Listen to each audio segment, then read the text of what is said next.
ദൈവമാതാവിനും തിരുക്കുമാരനും 1000 നന്ദി. എൻ്റെ പേര് ജിത്തു തോമസ്. ഞാൻ കണ്ണൂർ ജില്ലയിൽ നിന്ന് വരുന്നു. ഞാൻ ബാംഗ്ലൂർ ഒരു അധ്യാപകനായിട്ട് വർക്ക് ചെയ്യുകയായിരുന്നു. കഴിഞ്ഞ ഏപ്രിൽ മാസം എൻ്റെ ജോലി ഞാൻ അവിടെ നിന്ന് റിസൈൻ ചെയ്ത് മറ്റൊരു സ്കൂളിൽ ഞാൻ ജോലിക്ക് അപ്ലൈ ചെയ്യുകയും അവിടെ എനിക്ക് ജോലി ലഭിക്കുകയും ചെയ്തതായിരുന്നു. സമ്മർ വെക്കേഷൻ ഞാൻ വീട്ടിലേക്ക് വരികയും വീട്ടിലെ സമ്മർ വെക്കേഷൻ കൂടിക്കൊണ്ടിരിക്കുന്ന സമയത്ത് എനിക്ക് ജോലി ലഭിച്ച സ്കൂളിൽ നിന്ന് എന്നെ വിളിച്ച് പറയുകയുണ്ടായി, തൽക്കാലത്തേക്ക് ഞങ്ങൾ പുതിയ ആരെയും തന്നെ ജോലിക്ക് എടുക്കുന്നില്ല എന്ന് പറയുകയുണ്ടായി. അങ്ങനെ എൻ്റെ ജോലി അവിടെ നഷ്ടപ്പെട്ടു. മറ്റേ സ്ഥലത്തെ ജോലി ഞാൻ ഉപേക്ഷിക്കുകയും ചെയ്തു. സോ എൻ്റെ കയ്യിൽ നെക്സ്റ്റ് മന്ത് തൊട്ട് സാലറി വരാനായിട്ടില്ല. എനിക്ക് EMI അടയ്ക്കാനുണ്ട്. സോ ഞാൻ പ്രാക്ടിക്കലി ഫിനാൻഷ്യലി ഞാൻ അപ്പോൾ തന്നെ ഒന്ന് സ്റ്റക്കായി. അപ്പോൾ ഇനി എന്ത് ചെയ്യണം എന്നറിയത്തില്ലാത്ത ഒത്തിരി കൺഫ്യൂഷൻസ് വന്നു. അപ്പോൾ എന്തായാലും കയ്യിൽ ക്വാളിഫിക്കേഷൻസ് ഉണ്ട്, എന്നാൽ വേറെ ജോലികൾ നോക്കാം എന്ന് ഞാൻ ആരംഭിച്ച് കേരളത്തിൽ തന്നെ ഒത്തിരി സ്ഥലങ്ങളിലേക്ക് ഞാൻ ജോലിക്ക് അപ്ലൈ ചെയ്യുന്നു. ഇൻ്റർവ്യൂ വിളിക്കുന്നു, ജോലികൾ പാസ്സാകുന്നുണ്ട്, ജോലി എനിക്ക് ലഭിക്കുന്നുണ്ട്. പക്ഷേ സാലറി എല്ലാം വളരെ കുറവായതുകൊണ്ട് തന്നെ എനിക്കൊന്നും ജോലിക്ക് പോകാനായിട്ട് സാധിച്ചില്ല. അപ്പോൾ ഞാൻ ആകെ ഒരു അസ്വസ്ഥനായിരുന്നു. വീട്ടിൽ ആരോടും തന്നെ ഞാൻ കാര്യങ്ങളൊന്നും അത്ര ക്ലിയറായിട്ട് പറഞ്ഞിരുന്നില്ല. കാരണം അവരെ ടെൻഷൻ അടിപ്പിക്കാൻ ഞാൻ ആഗ്രഹിച്ചിരുന്നില്ല.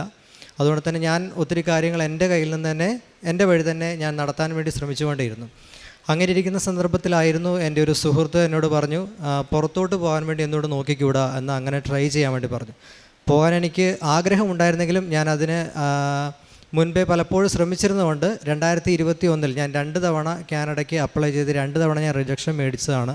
അതുകൊണ്ട് ഒത്തിരി സാമ്പത്തിക നഷ്ടം വന്നിട്ടുണ്ട്. അതേപോലെ തന്നെ എനിക്ക് മടുപ്പായിരുന്നു വീണ്ടും ഒരു സ്ഥലത്തേക്ക് പഠിക്കാനായിട്ട് അപ്ലൈ ചെയ്യുക എന്നുള്ളത്. അതുകൊണ്ട് തന്നെ എൻ്റെ സുഹൃത്ത് എന്നോട് കാണിച്ച കൺസേണിൻ്റെ പേരിൽ ഞാൻ അപ്ലൈ ചെയ്തു. പക്ഷേ അതേസമയം എൻ്റെ മനസ്സിൽ ഒത്തിരി ആവലാതികളായിരുന്നു, ഇനി എന്തായിരിക്കും, എങ്ങനെ ആയിരിക്കും എന്നുള്ളത്.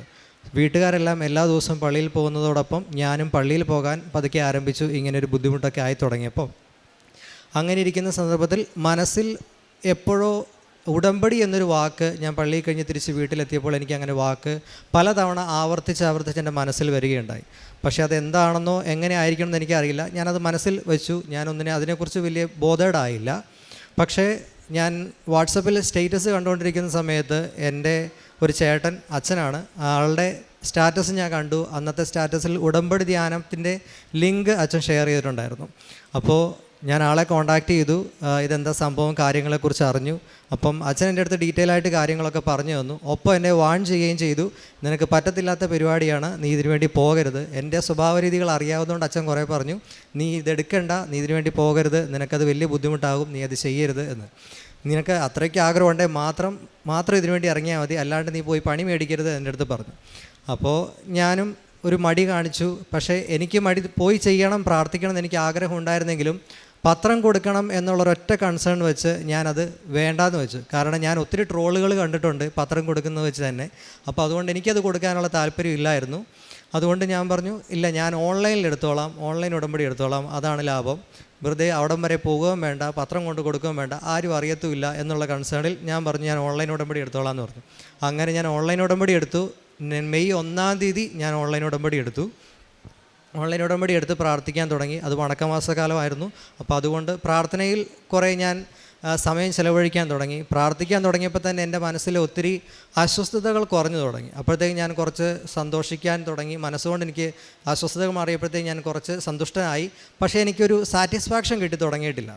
അപ്പം ഞാൻ കുറച്ചുകൂടെ മുന്നോട്ട് പ്രാർത്ഥനയിൽ തുടങ്ങിയപ്പോഴത്തേക്കും മനസ്സിൽ പറയാൻ തുടങ്ങി, നീ കൃപാസനത്തിൽ പോയി ഉടമ്പടി എടുക്കുക എന്ന് പ്രാർത്ഥിക്കാൻ തുടങ്ങി, മനസ്സ് പറയാൻ തുടങ്ങി. അങ്ങനെ ഞാൻ അച്ഛനോട് തന്നെ കോൺടാക്ട് ചെയ്ത്, അപ്പോൾ ജെയിംസ് അച്ഛൻ പറഞ്ഞു, നീ വന്ന് ഉടമ്പടി എടുക്കുക, അച്ഛൻ കൂടെ വരാൻ പറഞ്ഞു. അപ്പോൾ അങ്ങനെ ഞാനും എൻ്റെ ചേട്ടനും കൂടെ ഇവിടെ വന്ന് ഉടമ്പടി എടുക്കുന്ന സമയത്ത് എല്ലാവരും മാതാവിനെ എടുത്തുകൊണ്ട് പോകുന്നത് കാണുമ്പോൾ ഞാനും ആഗ്രഹിച്ചു, മാതാവിനെ എനിക്കും എടുക്കാൻ പറ്റണം എന്നിവിടെ വന്ന സമയത്ത് ഞാൻ ആഗ്രഹിച്ചു.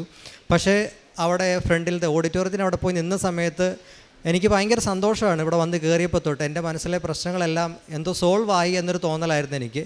അതിനെക്കുറിച്ച് ഞാൻ ആകുലപ്പെട്ടിട്ടേ ഇല്ല.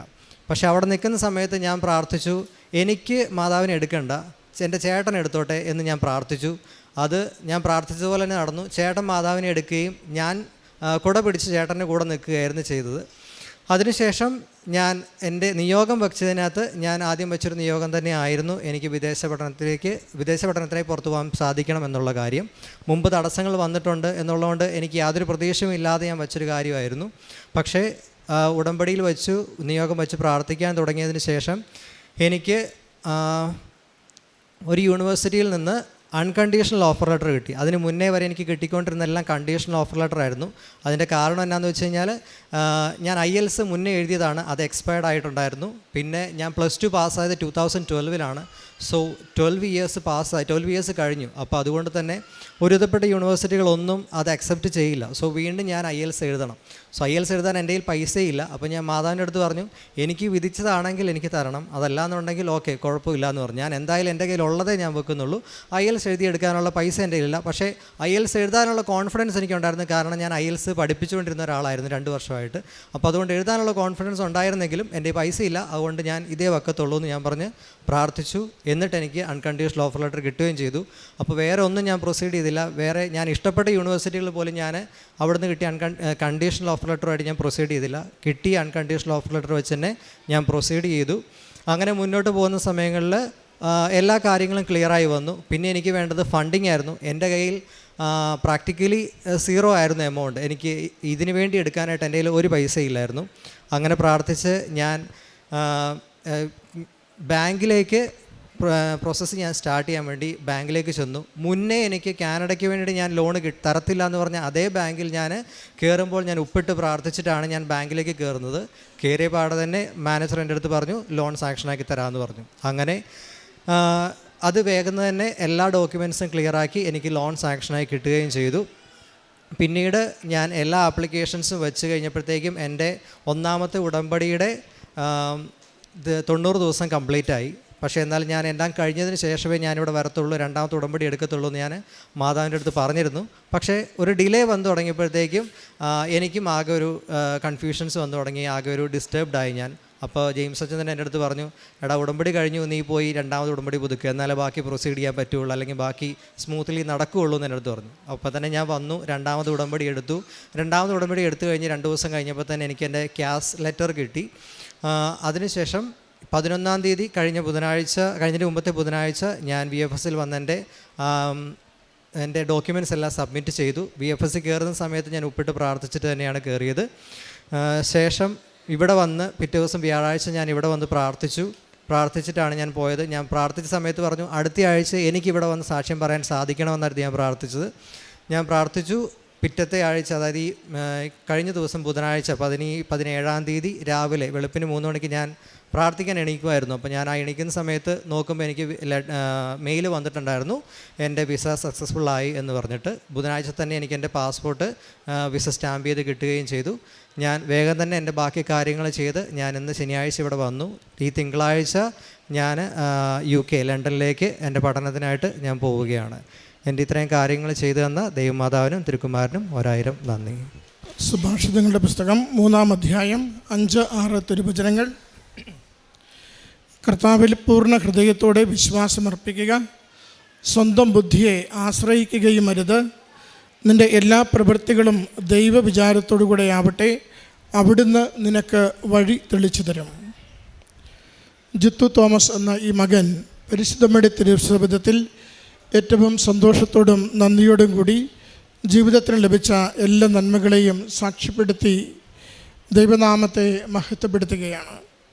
ഈ സാക്ഷ്യത്തിൽ നമ്മൾ വളരെ ശ്രദ്ധയോടെ ശ്രവിക്കേണ്ട ചില അടിസ്ഥാന കാര്യങ്ങളുണ്ട്. ആദ്യത്തേത് ഓൺലൈൻ ഉടമ്പടിയിൽ ജീവിക്കുന്നവരുടെ മനോഭാവമാണ്. ഓൺലൈൻ ഉടമ്പടി നിങ്ങൾക്ക് ഒരു കുറുക്കുവഴിയും ഒരു രക്ഷാമാർഗവുമായി കാണുന്നുണ്ട്. തീർത്ഥാടന ഉടമ്പടിയുടെ അതിൻ്റെ ക്ലേശങ്ങളിൽ നിന്ന്, ഒരുപക്ഷെ പൊതുവെ മറ്റുള്ളവർ കാണുന്ന ക്ലേശങ്ങളിൽ നിന്ന് ഒന്ന് രക്ഷപ്പെടുവാൻ വേണ്ടിയുള്ള കുറുക്ക് വഴിയായി ഓൺലൈൻ ഉടമ്പടി നിങ്ങൾ കാണുന്നുവെങ്കിൽ നിങ്ങൾക്കത് ഫലമുണ്ടാക്കില്ല. കാരണം ഇവിടെ വരെ എത്തിച്ചേർന്ന് ഉടമ്പടി എടുക്കുവാൻ പ്രയാസമുള്ളവർക്ക് വേണ്ടി ലോകത്തെവിടെയായിരുന്നാലും അമ്മ മാതാവിൻ്റെ തിരുസന്നിധിയിൽ ശരണപ്പെട്ട് പ്രാർത്ഥിക്കുവാൻ വേണ്ടിയുള്ള ഒരു മാർഗമാണ് ഓൺലൈൻ ഉടമ്പടി. അല്ലാതെ പത്രം കൊടുക്കാതിരിക്കുന്നതിന് വേണ്ടി, തൈലവും നേർച്ച വസ്തുക്കളും ഉപയോഗിക്കാതിരിക്കുന്നതിന് വേണ്ടി, മറ്റുള്ളവരുടെ മുമ്പിൽ വന്ന് ഞാനൊരു ഭക്തനാണ്, ഉടമ്പടി എടുത്ത വ്യക്തിയാണെന്ന് പറയാതിരിക്കുന്നതിന് വേണ്ടി, അങ്ങനെ നമ്മൾ തന്നെ സ്റ്റാറ്റസ് കീപ്പ് ചെയ്തുകൊണ്ട് ഒരു തട്ടിക്കൂട്ടിലൂടെ എങ്ങനെയെങ്കിലും ദൈവകൃപ ലഭിക്കാം, നേടിയെടുക്കാം എന്ന കൗശലം ഉള്ളിൽ വെച്ചുകൊണ്ടാണ് നിങ്ങൾ ഓൺലൈൻ ഉടമ്പടിയിൽ പ്രവേശിക്കുന്നതെങ്കിൽ നിങ്ങൾ സ്വയം പരാജയപ്പെടുത്തേയുള്ളൂ. മകനത് പറയുന്നുണ്ട്. അവൻ ഓൺലൈൻ ഉടമ്പടി എടുക്കുമ്പോഴുള്ള അവൻ്റെ മനോഭാവം അവനത് പങ്കുവച്ചത് കൊണ്ടാണ് അച്ഛനത് വിശദീകരിക്കാമെന്ന് കരുതിയത്. രണ്ടാമത്തതും മകൻ്റെ തന്നെ വാക്കുകളിൽ നമ്മൾ കാണുന്നുണ്ട്. അത് ഓൺലൈൻ ഉടമ്പടിയിലേക്ക് വരുവാനുണ്ടായിരുന്ന പ്രധാന തടസ്സം അത് ഈ പത്രം കൊടുക്കുന്നതിനെ പറ്റിയുള്ള കൃപാസനം പത്രം കൊടുക്കുന്നതിനെക്കുറിച്ചുള്ള അവൻ്റെ ഒരു മനോവിഷമമായിരുന്നു. ഒന്ന്, അത് സ്റ്റാറ്റസ് കുറച്ചുകൊണ്ട് വേണം സ്വയം ഇപ്പോഴുള്ള ഒരു നല്ല യുവത്വത്തിൻ്റെ, നല്ല വിദ്യാഭ്യാസമുള്ളതിൻ്റെ, നല്ല സൽപ്പേരുള്ള നല്ല മേന്മയുള്ള ഒരു പയ്യൻ ഇങ്ങനെ കൃപാസനം പത്രം കൊടുക്കുന്നത് കൊണ്ട് മറ്റുള്ളവർ എന്ത് കരുതും? അവർ ഈ ട്രോളുകൾ കൊണ്ട് എന്നെ വിലയിരുത്തില്ലേ? അവരോട് ഞാൻ എന്ത് മറുപടി പറയും? അതൊക്കെ ഒരത്ര നല്ല കാര്യങ്ങളാണോ? അവൻ്റെ മനസ്സിൽ അവൻ്റെ സ്റ്റാറ്റസിനെക്കുറിച്ചുള്ള ചിന്തകളാണ് പലപ്പോഴും ഈ ഓൺലൈൻ ഉടമ്പടിയിൽ ഇങ്ങനെ തങ്ങി നിൽക്കുവാൻ അവനെ പ്രേരിപ്പിച്ചു കൊണ്ടിരുന്നത്. പ്രിയമുള്ളവരെ, നമ്മൾ തീർത്ഥാടക ഉടമ്പടിയിലേക്ക് വരുമ്പോൾ ഒന്ന് മനസ്സിൽ ഉറപ്പിക്കണം, നമ്മുടെ സ്റ്റാറ്റസ് ദൈവസന്നിധിയിൽ കുറയ്ക്കുവാൻ തീരുമാനിക്കണം. ഞാൻ ദൈവനാമത്തെയാണ് പ്രഘോഷിക്കുന്നത്, ദൈവാനുഭവത്തെയാണ് പങ്കുവയ്ക്കുന്നത്. നിങ്ങൾ കാണുന്നുണ്ട്, ഓരോ ദിവസവും ഈ അൾത്താരയിൽ വന്നു നിന്ന് ജീവിതത്തിൻ്റെ അനുഭവങ്ങളെ പങ്കുവയ്ക്കുന്നവർ ഇവിടെ ഒരു മാസം ഏതാണ്ട് 1000 1500 സാക്ഷ്യങ്ങൾ ഈ അൾത്താരയിൽ പങ്കുവയ്ക്കപ്പെടുന്നുണ്ട്. ഈ സാക്ഷ്യങ്ങളിൽ നിന്നും ഏറ്റവും ഉടമ്പടി പ്രകാരം ജീവിച്ചത് ദൈവനാമത്തെ ലോകത്തിലേക്ക് പ്രഘോഷിക്കുവാനായി തിരഞ്ഞെടുക്കപ്പെടേണ്ട കുറച്ച് സാക്ഷ്യങ്ങളാണ് നമ്മുടെ കൃപാസനം പത്രികയിൽ നമ്മൾ ചേർക്കുന്നത്. പ്രത്യേകിച്ച് ആരുടെയും ഫോട്ടോ എടുത്ത് അവരിൽ നിന്നും എഴുതി വാങ്ങിയതൊന്നുമല്ല. ഈ അൾത്താരയിൽ പറയുന്ന സാക്ഷ്യങ്ങളാണ് ആ ഉടമ്പടി നമ്മുടെ കൃപാസനം പത്രികയിലേക്ക് ചേർക്കപ്പെടുക. അതുകൊണ്ട് അത് ദൈവപ്രവർത്തനത്തിൻ്റെ മേഖലയാണ്. ദൈവം പരിശുദ്ധ അമ്മ വഴി പ്രവർത്തിച്ചതിൻ്റെ മേഖലകളാണ് ഓരോ സാക്ഷ്യവും ഓരോ വരിയും കൃപാസനം പത്രികയിലുള്ളത്. അതിനെ നമ്മൾ ആദരിക്കുവാൻ, അംഗീകരിക്കുവാൻ മനസ്സുള്ളവരാകണം. മറ്റൊന്നുകൂടി മകൻ്റെ സംസാരത്തിൽ അവൻ പറയുന്നുണ്ട്, എൻ്റെ കഴിവ് കൊണ്ട് ഞാൻ 2 തവണ കാനഡയ്ക്ക് പോകുവാൻ പരിശ്രമിച്ച് പരാജയപ്പെട്ടത് കൊണ്ട് ഇനി വേണോ എന്ന് ഇങ്ങനെ ആലോചിച്ചിരുന്നു. അപ്പോഴാണ് ഉടമ്പടിയിലേക്ക് വന്നപ്പോൾ വിദേശത്ത് പോകുവാനുള്ള ഒരു പ്രൊസീജിയർ തുടങ്ങുവാൻ ശ്രമിച്ചത്. അവിടെയും ഗൗരവമുള്ളൊരു തടസ്സം അവൻ കാണുന്നുണ്ട്. അവൻ്റെ IELTS-ൻ്റെ എക്സാം എഴുതി അതിൻ്റെ എക്സ്പയറി ഡേറ്റ് ആയിരുന്നു. 2 വർഷത്തെ കാലാവധി കഴിഞ്ഞുവെന്നാണ് അവൻ സൂചിപ്പിക്കുക.